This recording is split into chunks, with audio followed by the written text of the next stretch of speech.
Well, a lot of you have been asking me about this since Division One first proposed the age-based eligibility model a few months ago. Those questions picked up even more once Division One actually passed it. And then again, a few weeks ago when Division Two adopted it also. So let's get into what is actually happening on the Division Three side. Because right now, there's a proposal sitting on the NCAA Division Three docket, possibly headed for a vote at the January 2027 NCAA convention. But a lot has to happen between now and then before it even gets to that vote. But I want to walk you through exactly what it says today so you know exactly where things stand. And if you're new to this channel, my name's Keith Mondillo, and I'm going into my 32nd year as an NCAA Director of Athletics and head college basketball coach. I don't sit on any Division III governance committees, but I do follow what's happening inside the NCAA every single day because it's my job to know before it affects my program and before it affects the families that I work with. But before we get into any of that and what the proposal says, if your family is just starting this recruiting process or you need to reset where you're currently at right now, why don't you go and grab my free college recruiting jumpstart pack so you can get going in the right direction today? It's free. Grab it from my link below. It's in my description, or just go to keithmondillo.com. Now, let's get into this. So a quick background so this makes sense. Division 1 approved the new eligibility model back in June. Division 2 adopted nearly the same model in early August, effective immediately. Both moved away from the old 4 seasons and 5-year structure. In its place, they built a continuous 5-year clock. That clock starts the moment a child enrolls full-time in college or the academic year after they turn 19, whichever comes first. Waivers for red shirts and medical hardships are almost completely gone. It's much simpler, but it also is less flexible. And here's the part you need to hear clearly. Division 3 has not adopted this model. What exists right now is a proposal brought forward by the American Rivers Conference and the Ohio Athletic Conference, and that was submitted at the end of June. It's on the docket for the January 2027 NCAA convention. That means it still has to go through a comment and amendment period. Other conferences can sign on as co-sponsors, and delegates have to vote on it at the convention. None of that has happened yet. But today, right now, Division III eligibility still runs on the model it's always run on.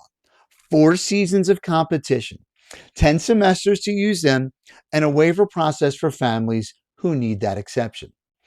If passed, Division III would move to the same continuous 5-year age-based clock as Division I and II. The document is specific about exceptions. It names the 3: pregnancy, military service, and religious missions. The same 3 Division I and Division II landed on. That's written directly in the proposal. Where it gets less certain is how current athletes would be handled. The document says athletes with eligibility remaining after this academic year would get to use whichever model benefits them more, the old one or the new one, if this passes. But for athletes finishing out their eligibility during this current year, the document only says the sponsors are exploring ways to protect them. Exploring is not a promise. That's really soft language. It's not a rule. So if you hear anyone say current seniors would automatically get an extra year under this proposal, that's not accurate. Nothing about that is decided yet. So Jeff Myers, who works in the NCAA Division III National Office, laid this out on the division's August governance webinar. That was before Division II had made its decision. It has since adopted the age-based model, so some of what he said is even more relevant now than when he said it. Myers explained that Division III's Management Council already approved an interpretation covering how Division III schools certify athletes who transfer in from a division that no longer tracks eligibility by seasons. He also pointed out something important. Those transferring athletes lose access to waivers at Division I level and Division II if that division adopted the model, which they have. But they keep access to waivers once they're at Division III schools, processed under Division III rules. On top of that, he confirmed Division III has a working group actively reviewing the age-based model right now, and that the Management Council itself has already discussed it directly. Think about this for a second, because this really makes a difference. If a student athlete transfers out of a division that has already adopted the age-based model, their waiver options are gone. But if they land at a Division III school, those waiver options are still available on the table. That could end up being one of the more meaningful differences between the divisions if this keeps playing out the way it's shaping up to. As for the American Rivers and Ohio Athletic Conference, I look for any public comment beyond the proposed document itself. There's nothing out there. What we do have is their own written rationale, and it's worth knowing what it says. The conferences argue that this would cut a lot of the paperwork out around red shirts and waivers. But in the same document, they admit a hard 5-year clock leaves less room for a student athlete who studies abroad, takes a semester off for financial reasons, or transfers later than most. They wrote the proposal, and they're the first ones pointing out the tensions in it. Well, nothing changes today, but you need to follow this closely, and here's why. Division 1 and 2 just handed their athletes a full 5 years of eligibility. If that becomes the model everywhere, roster spots stop opening up the way they used to. A student athlete who used to graduate out after 4 years will now stick around for 5. That's one more year that spot is not available to the next recruit. And here's what that actually looks like on the ground today.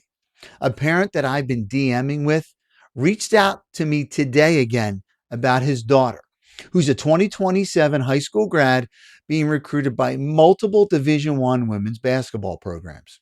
He told me her offers came in lower than expected once that age-based model passed, and interest from schools kind of cooled off.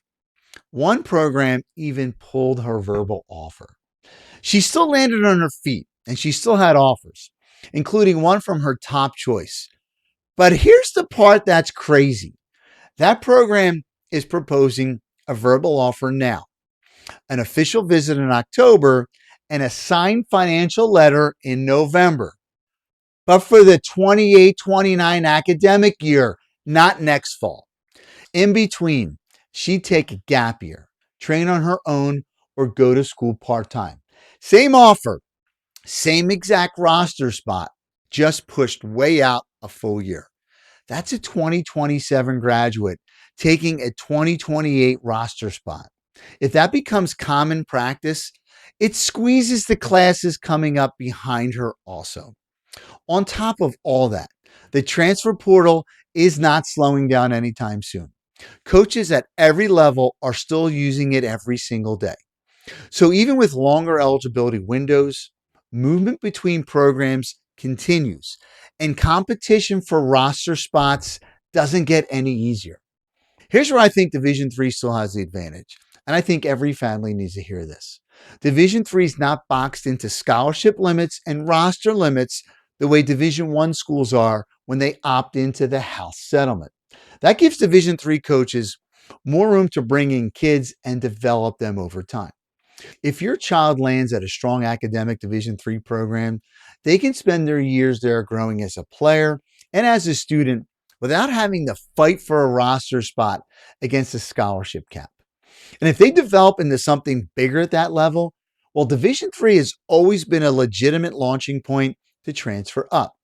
This proposal doesn't close that door. If anything, it's a reason to take a hard look at Division III and what it actually offers a family right now.